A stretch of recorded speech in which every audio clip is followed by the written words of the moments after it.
दोस्तों, मेरे वरिष्ठ कॉलीग्स मेरे साथ हैं। हम लोग अभी चुनाव आयोग से आए हैं।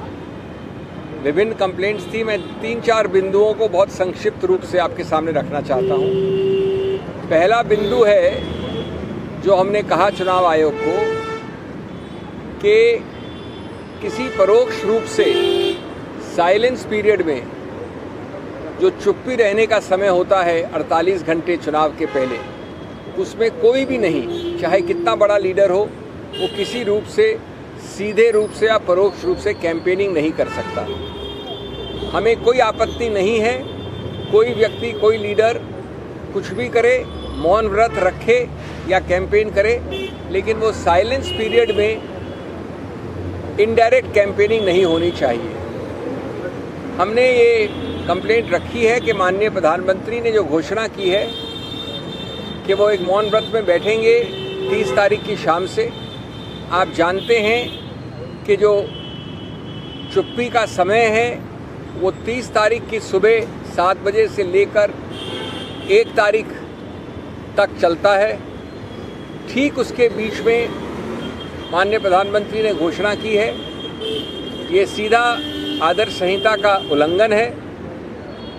ये वो तौर तरीके हैं जिनसे आप या तो कैंपेनिंग कर रहे हैं या अपने आप को प्रसारित कर रहे हैं सभी चैनल्स द्वारा, प्रिंट मीडिया द्वारा।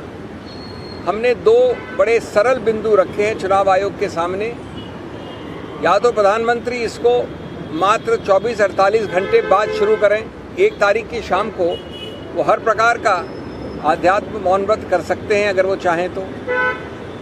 और या अगर वो इंसिस्ट करते हैं कि कल शाम को 30 तारीख की शाम को शुरू करेंगे जैसा कि घोषणा में आया है, तो ये आवश्यक होना चाहिए प्रतिबंध चुनाव आयोग द्वारा कि इसका प्रसारण न प्रिंट न देखने वाली मीडिया, विजुअल मीडिया के द्वारा प्रतिबंधित होना चाहिए।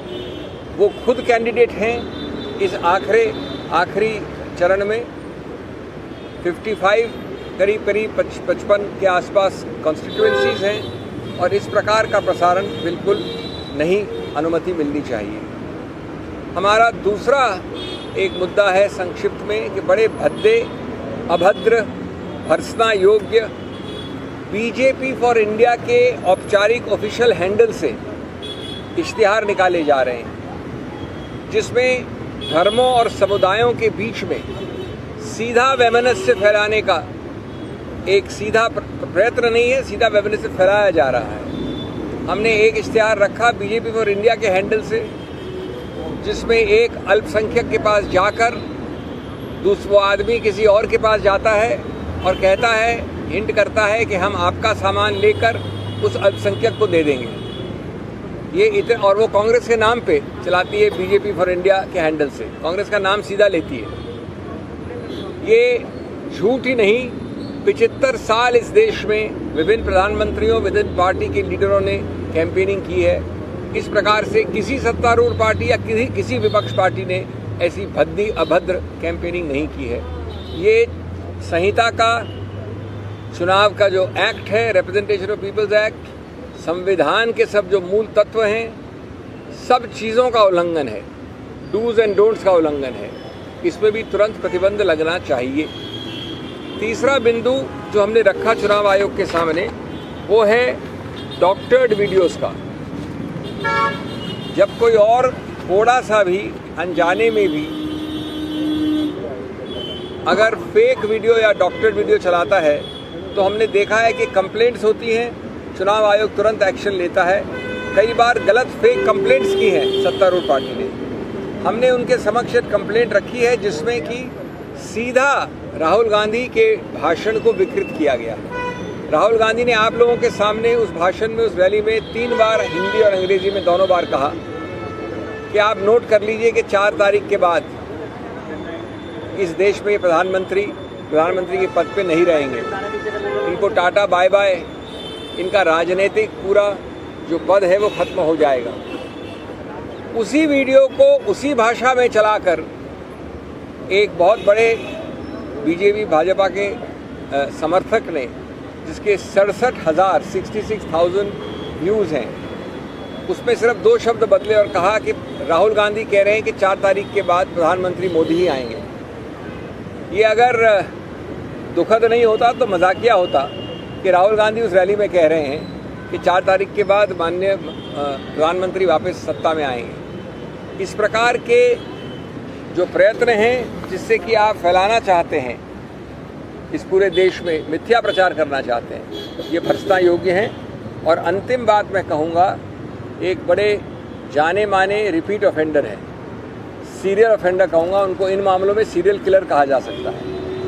और मैंने कहा विनम्रता से चुनाव आयोग को कि जब तक आप इनको प्रतिबंधित नहीं करेंगे, कड़े शब्द नहीं करेंगे, इनके विरुद्ध बहुत स्ट्रॉन्ग कार्रवाई नहीं करेंगे, तो ये बार बार ज़्यादा बुलंद होकर ये गलती करेंगे। उनका नाम है श्री हेमंत शर्मा। न किसी प्रधानमंत्री ने न किसी मुख्यमंत्री ने 75 साल में ऐसे शब्दों का प्रयोग किया है। माननीय हेमंत शर्मा जी कहते हैं 22 मई 2024 को कि अभी तक 300 दिए हैं आपने, हमने राम मंदिर बना दिया, अब 400 से ज़्यादा देंगे तो हम मस्जिद ए, मस्जिद बी, और वो नाम लेते हैं वाराणसी का और मथुरा का, उस सबको तोड़ के वहाँ मंदिर बना देंगे। मैं समझता हूँ कि ये जो उदाहरण दिए हमने, एक नहीं सभी के सब, ये इस आधार पर चल रहे हैं कि इस देश में न संविधान है, न किसी चीज़ जिसको आप धर्मनिरपेक्षता कहते हैं वो है, न चुनाव आयोग है, न अनुच्छेद 324, 329 है, न मॉडल कोड ऑफ कॉन्डक्ट है। ये काम ऐसे बोल रहे हैं, ऐसा प्रकाशित कर रहे हैं जैसे कि यहाँ पर सिर्फ जंगल राज है।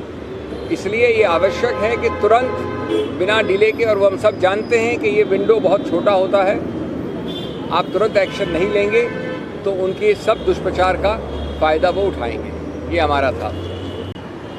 या तो प्रधानमंत्री इसको मात्र 24-48 घंटे बाद शुरू करें, 1 तारीख की शाम को वो हर प्रकार का आध्यात्म मौन व्रत कर सकते हैं अगर वो चाहें तो। और या अगर वो इंसिस्ट करते हैं कि कल शाम को 30 तारीख की शाम को शुरू करेंगे जैसा कि घोषणा में आया है, तो ये आवश्यक होना चाहिए प्रतिबंध चुनाव आयोग द्वारा कि इसका प्रसारण न प्रिंट न देखने वाली मीडिया, विजुअल मीडिया के द्वारा प्रतिबंधित होना चाहिए। वो खुद कैंडिडेट हैं इस आखिरी चरण में। 55 करीब 55 के आसपास कॉन्स्टिट्यूएंसीज हैं और इस प्रकार का प्रसारण बिल्कुल नहीं अनुमति मिलनी चाहिए। हमारा दूसरा एक मुद्दा है संक्षिप्त में कि बड़े भद्दे, अभद्र, भर्त्सना योग्य बीजेपी फॉर इंडिया के औपचारिक ऑफिशियल हैंडल से इश्तिहार निकाले जा रहे हैं जिसमें धर्मों और समुदायों के बीच में सीधा वैमनस्य फैलाने का एक सीधा प्रयत्न नहीं है, सीधा वैमनस्य फैलाया जा रहा है। हमने एक इश्तिहार रखा बीजेपी फॉर इंडिया के हैंडल से जिसमें एक अल्पसंख्यक के पास जाकर दूसरा आदमी किसी और के पास जाता है और कहता है, हिंट करता है कि हम आपका सामान लेकर उस अल्पसंख्यक को दे देंगे। ये और वो कांग्रेस के नाम पे चलाती है, बीजेपी फॉर इंडिया के हैंडल से कांग्रेस का नाम सीधा लेती है।